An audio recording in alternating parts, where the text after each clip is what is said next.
آپ نے انصار کو سیدنا انس بن مالک رضی اللہ عنہ کے گھر جمع فرمایا۔ مہاجرین کی تعداد 45 تھی۔ آپ مہاجرین اور انصار میں سے ایک ایک کو بلاتے گئے اور فرماتے گئے تم بھائی بھائی ہو۔ پھر ہوا یہ کہ یہ اخوت حقیقی اخوت سے بھی بڑھ گئی۔ اس موقع پر انصار نے جس فیاضی، ایثار اور میزبانی کا مظاہرہ کیا، انسانی تاریخ اس کی مثال پیش کرنے سے قاصر ہے۔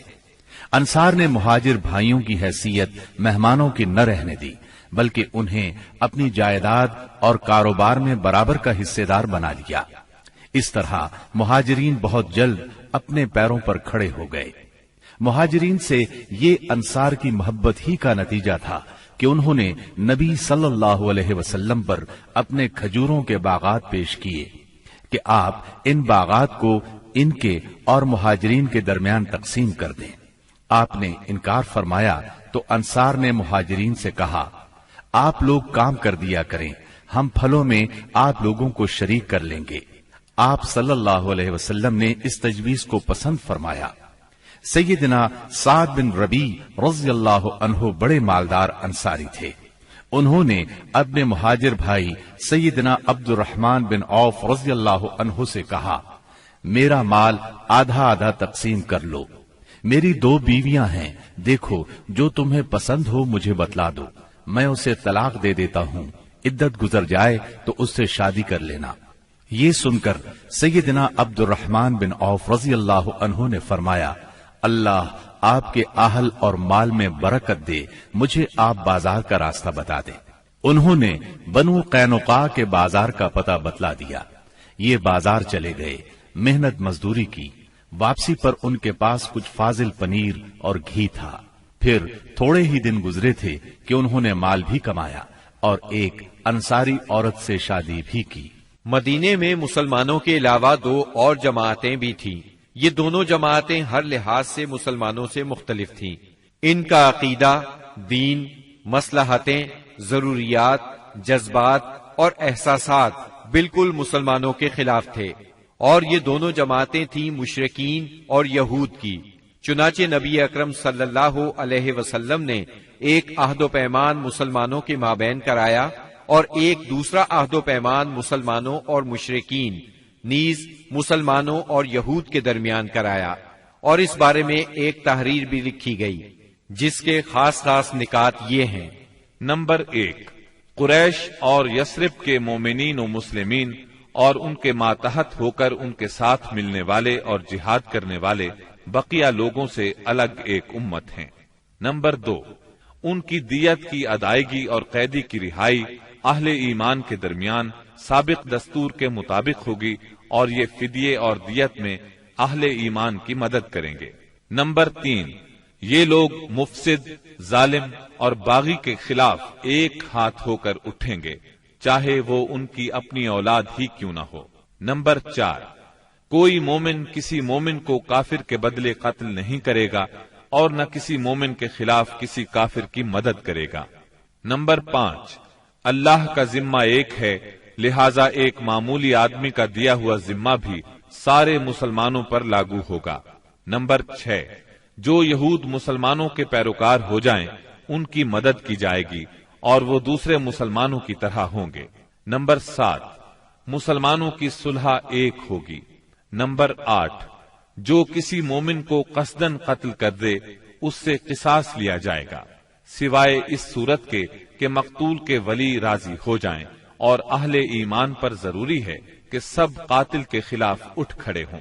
نمبر 9، کسی مومن کے لیے حلال نہیں کہ کسی ہنگامہ برپا کرنے والے یا بدعتی کی مدد کرے یا اسے ٹھکانہ مہیا کرے۔ نمبر 10، ان کے درمیان کسی بات میں اختلاف ہو تو اسے اللہ اور اس کے رسول کی طرف لوٹایا جائے گا۔ اس عہد و پیمان کے علاوہ نبی اکرم صلی اللہ علیہ وسلم نے مختلف اوقات اور موقعوں پر مسلمانوں سے اسلامی اخوت کا حق بھی بیان فرمایا۔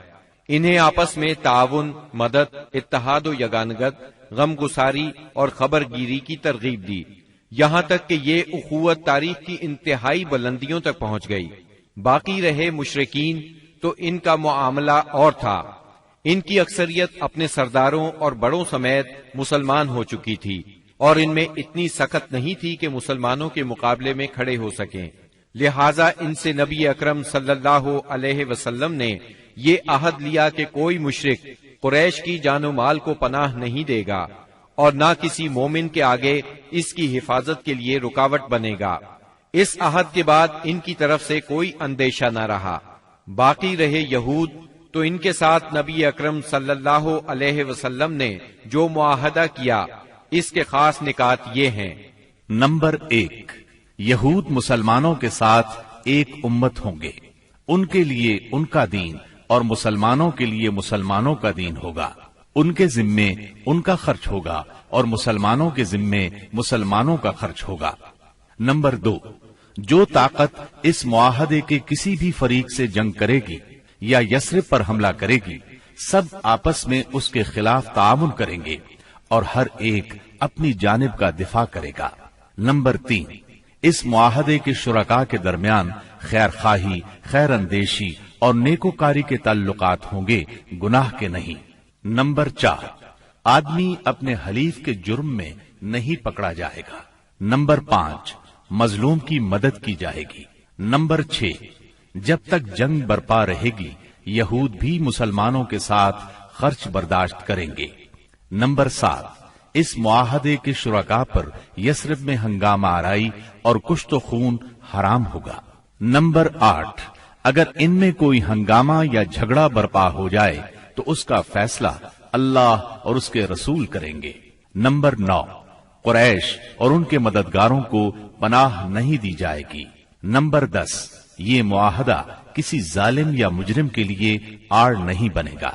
اس معاہدے کی روح سے یثرب کے سارے باشندے مسلمان، مشرکین اور یہود ایک ہی وحدت کی لڑی میں پرو دیے گئے۔ مدینہ اور اس کے اطراف کو ملا کر ایک آزاد اور خود مختار حکومت قائم ہو گئی۔ اس میں مسلمانوں کا کلمہ نافذ تھا اور اس کے سربراہ محمد صلی اللہ علیہ وسلم تھے۔ اس دوران 1 اور 2 ہجری میں کئی اہم واقعات پیش آئے، ان میں سے کچھ اس طرح ہیں۔ اسی دوران میں قبلے کی تبدیلی کا حکم آیا۔ مکہ مکرمہ سے ہجرت کر کے مدینہ منورہ آنے کے بعد 16 یا 17 ماہ تک مسلمان بیت المقدس کی طرف رخ کر کے نماز پڑھتے رہے۔ اب حکم آیا کہ خانہ کعبہ یعنی مسجد الحرام کی طرف منہ کر کے نماز ادا کی جائے۔ اسی سال میں رمضان المبارک کے روزے رکھنے اور زکوٰۃ ادا کرنے کے احکام نازل ہوئے۔ پھر عیدین کی نماز اور صدقۃ الفطر کا حکم دیا گیا۔ اسی سال میں پہلی عید الفطر اور پہلی عید الاضحیٰ پڑھی گئی۔ اسی سال نبی کریم صلی اللہ علیہ وسلم نے اپنی پیاری بیٹی سیدہ فاطمہ رضی اللہ عنہا کی شادی سیدنا علی رضی اللہ عنہ سے کی۔ سب سے بڑھ کر یہ کہ اسی سال میں مسلمانوں پر حکم الہی سے جہاد فرض کیا گیا اور مسلمانوں کو اپنے دفاع کا حق دیا گیا۔ مکہ معظمہ میں صرف تبلیغ کا حکم تھا، اب اپنے تحفظ میں تلوار اٹھانے کا حکم آ گیا۔ چنانچہ سریوں اور غزوات کا آغاز ہوا۔ جن جنگوں میں آپ نے کسی صحابی کو امیر لشکر بنا کر بھیجا وہ سریہ کہلاتی ہے، اور جن جنگی مارکوں میں آپ خود امیر لشکر ہوئے وہ غزوہ کہلاتے ہیں۔ تاریخ اسلام میں غزوات کی تعداد 21 سے لے کر 27 تک بیان کی جاتی ہے، جبکہ سریوں کی تعداد اس سے کہیں زیادہ ہے۔ اس سال کے دوران کئی غزوات ہوئے، لیکن سب سے مشہور غزوہ بدر ہے۔ نبی کریم صلی اللہ علیہ وسلم جب ہجرت کر کے مدینہ منورہ پہنچے تو ان دنوں مدینے میں ایک نہایت دولت مند اور با اثر شخص عبداللہ بن ابی تھا۔ ہجرت سے پہلے انصار میں اس کا بہت اثر و رسوخ تھا۔ انصار اسے اپنا سردار بنانے والے تھے، بلکہ اس کی تاج پوشی کے لیے ایک تاج بنوا لیا گیا تھا۔ اسی دوران میں آپ صلی اللہ علیہ وسلم ہجرت کر کے مدینہ پہنچے اور انصار کے دونوں قبائل نے آپ کے ہاتھ پر بیعت کر لی، اور میثاق مدینہ کے ذریعے سے یہودیوں نے بھی آپ کی قیادت کو تسلیم کر لیا۔ اس سے عبداللہ بن ابی کی سرداری کے منصوبے دھرے کے دھرے رہ گئے۔ اس بنا پر اس نے آپ کی مخالفت پر کمر باندھ لی۔ ادھر مشرکین مکہ جو اسلام، مسلمانوں اور رسول اللہ صلی اللہ علیہ وسلم کی دشمنی میں جل بھن رہے تھے، انہوں نے عبداللہ بن ابی کو ایک دھمکی آمیز خط تحریر کیا۔ اس خط میں انہوں نے 2 ٹوک الفاظ میں لکھا، آپ لوگوں نے ہمارے صاحب کو پناہ دے رکھی ہے، اس لیے ہم اللہ کی قسم کھا کر کہتے ہیں یا تو آپ لوگ اس سے لڑائی کریں یا اسے نکال دیں، یا پھر ہم اپنی پوری جمعیت کے ساتھ آپ لوگوں پر چڑھائی کر کے آپ کے سارے جنگجوؤں کو قتل کر دیں گے اور آپ کی عورتوں کی حرمت پامال کر دیں گے۔ جب یہ خط عبداللہ بن ابی اور اس کے ساتھیوں کو ملا تو وہ رسول اللہ صلی اللہ علیہ وسلم سے جنگ کے لیے تیار ہو گئے۔ نبی اکرم صلی اللہ علیہ وسلم کو اس کی خبر ہوئی تو آپ ان کے پاس تشریف لے گئے اور فرمایا، قریش کی دھمکی تم لوگوں پر بہت گہرا اثر کر گئی ہے، تم خود اپنے آپ کو جتنا نقصان پہنچا دینا چاہتے ہو قریش تمہیں اس سے زیادہ نقصان نہیں پہنچا سکتے، تم اپنے بیٹوں اور بھائیوں سے خود ہی لڑنا چاہتے ہو۔